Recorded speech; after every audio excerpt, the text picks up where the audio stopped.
mar dambe ma raadin doontid mana ka dab wareegsan doontid kareem qasqas kiimika ah. maanta waxaan idin la wadaagaynaa mid oo dabiici ah jirkaadana aan wax ka dhibaynin gabar yahay. haddii aad cirbaha ka jeexjeexan tahay, gacmaha ay ku qalalsan yihiin, korkaada dhan uu ku qalalsan yahay, kareemkan haddii aad isku dardarsatid jileec ayuu ka dhigayaa, qurux ayuu ka dhigayaa, toxobta ayuu ka qaadayaa, woona ku cadaynayaa, wuxuuna ku siinayaa gacmo, lugo iyo jir qurux badan.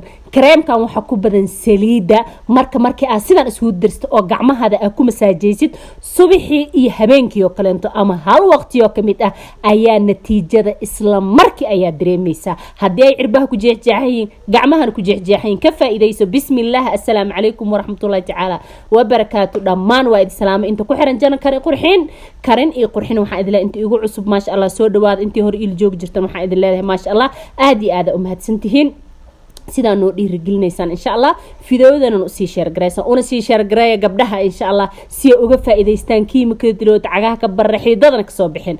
maanta waxaan rabnaa inaan afartan shay oo hortiina ka muuqato isku darsano. kareemkan hortiina ka muuqda waxa waaye Revlon. kareemka ujeeda waa kareem natural ah, honey ayuu ka samaysan yahay, waa organic, yacni waxa loogu talagalay jirka, gacmaha iyo lugaha, kaasoo ka dhigayo qurux smooth ah kuna siinayo dhalaal. yacni kareemkan waxa waaye isleedahay bismillaah, haddii aad hal mar maristid adiga ayaa u bogi doonaba gabarey. ku dadaal insha Allah. kan kale hortiina ka muuqda asigana waxaa maaye Moved Lemon. kan inta badan waxa isticmaala dadka oo inta meelaha oo shoobinada dadka loogu cadeey iibiyaan. kan waa aragteen inta badan waxay ku daraan boomatooyin iyo waxyaalahaas oo kiimika ay ku dhax shubaan, laakiin asaga kaligiis lama isticmaalo. markaas cream ayaa lagu dhax darsadaa ama greslinka sida Revlon oo kale inta ugu ku dhax qasanaysa, rose water yar ku dhax darsanaysa, caraf uu ka dhigayaa, yacni jirkaadana qurux uu ka dhigayaa. laakiin markii aad greslinka iyo Movidka kaligiis aad isku isticmaashidoo kale uu adag yahay, biyo hadii aad ku dartidna wuu ka yar shiiraya ama wuu ka uraya ama wuu sunyacaya hadba sida u taqaanin. greslinka asigana waxa waay skinka ama jirka dhan jileec ayuu ka dhigayaa sida dadka inta mar walba gacmaha ka qalalaan, lugaha ka qalalo, jirka ka qalalo. alaabtan hadda waa alaabtiini ma fahamteen. in badan ay soo weydiiseen oo idhahayseen gabdhixtaasi live ila soo xiroo dhaheen abaayo gacmihii lugihii waxaasaan waxa ka noqonay wax duq camal oo yacni qalalay. hadda inta isku ogo meel walba laga helaa. Greslin guri walbuu yaalaa, Revlon meel walbuu yaalaa, Movidka meelaha kareemada lagu iibiyaa ka helaysaa. inta waa kareemka limonka ah, inta rose water asagana sidoo kale meel walba ayuu alaabtaan inay ku jilciso xitaa waxay ka dhigaysaa ku dhahay cidiyaha gacmahaada iyo lugahaada xitaa aad ay ka dhigaysaa iftiin wasaqda jirkaada saaran dhan ee ka siinaysa. adiga dhan wuxuu ka dhigay smooth qurux badan. marka maxaa u baahan tahay baaquli inaad soo qaatid oo isugu dardarsatid.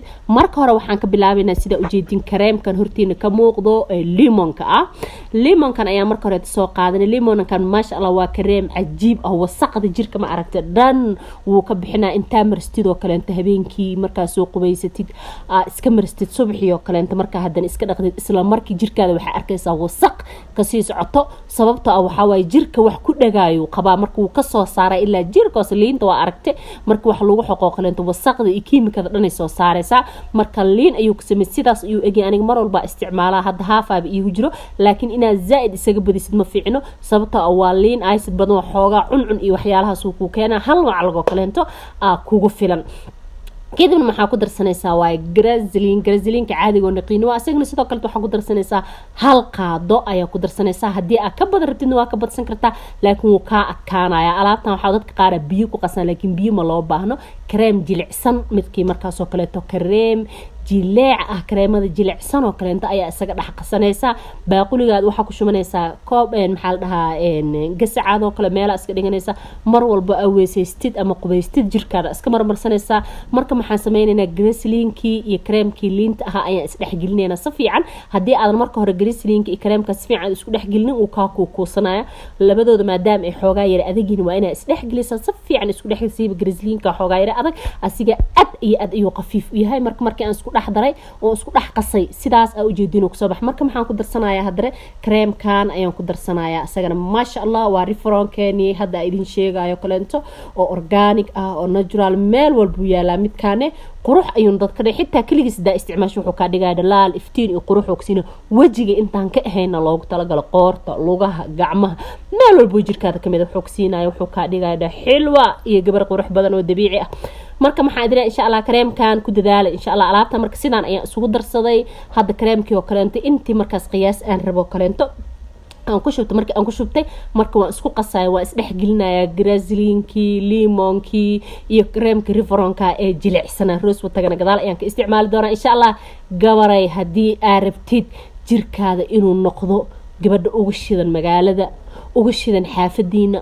ugu shidan eriyadiina qurux badan hadana dabiici oo korkeeda uusan lahayn dildilaac iyo cirbada dilaacsan iyo gacmo oo maxoo intood taxab ee saaran tahay mar walba qalalsan iyo alaabtan dhab isku siiyaan ku dhahay galaabtan waxa moodaa ku dhahay ida dhan saliid ayaa ku jirta jirkaada inoo dhuuqo oo ku dhala adida waxa noqonaysaa han ku dhahay hal xabo liimo orange iyo jaalo qurux badan hada si dabiici ayaad u qurux badnaanaysaa alaabtaan insha Allah markii roos watagiyaan ku daraysaa roos watag marka aad ku dirtidna waa ku garaace sida ukun chocolate dhac aw isku siinaysaa alaabtaada marka sidaasayba diyaar kuugu tahay no waxa waay marka alaabtaan jirkaada isaga masaajeysanaysaa maxoo inta waxay leedahay jirkood sidiisba inta badan saliidaha uu ku badan yahay kareemada soo kala u fiican sababtoo mar walba uu qalalaa face ko kale asiga ma aha waxa fiican inta sas loogu masaaj gareeyo asaga dhan wuxuu noqonayaa jirkaada mukaas oo baxay xagtiin nabar miyeelnaysid adida waxaa noqonaysaa ku dhaqof biyaha ka daadanayaan qurux badan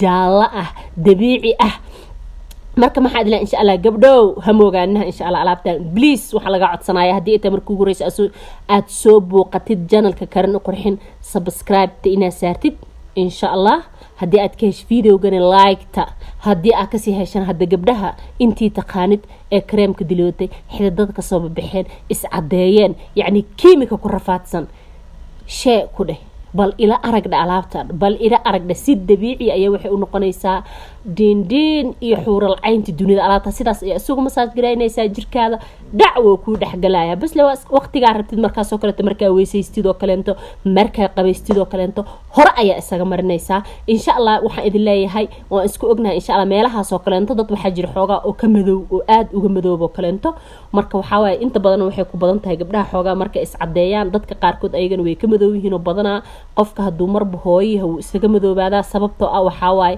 cuntada ee karinaysa digsiyada ee feefeedayso kulaylka ku baxaayo waxyaalahaas keenayo marka meelahaas oo kale ayaa adigan isaga marinaysa suxullada jilbaha waxaas oo dhan wuxuu ka dhigayaa kileen ayuu ilbiriqsi uga dhigayaa marka maxaa idin insha Allah alaabtan bal isbuuc soo tijaabi hal isbuuc oo kaliya hadii aad jilbaha ka madoobeen cirbaha ku jeexjeexmeen gacmaha ku kaksanaayeen lugaha ku kaksanaayeen yani cidiyahaada aad dareemaysid inay nadiif ku ahayn kuwa lugaha kuwa gacmaha dhammaan isku masaaj alaabtan kidib waxaan arkay